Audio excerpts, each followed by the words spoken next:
শুরুতে প্রথমেই আমি জানাই রাজবংশী সমাজের প্রাণপুরুষ রায় সাহেব ঠাকুর পঞ্চানন বর্মাকে আমার শ্রদ্ধা, কৃতজ্ঞতা এবং প্রণাম। এটা আমার গর্ব আমাদের সবার যে তার নামে আমরা পঞ্চানন বর্মা বিশ্ববিদ্যালয় তৈরি করেছি।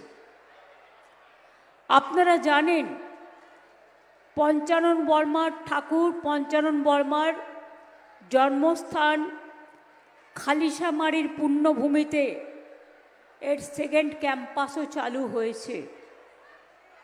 পঞ্চানন বর্মার জন্মদিনে ছুটির দিন হিসেবে ঘোষণাও হয়েছে।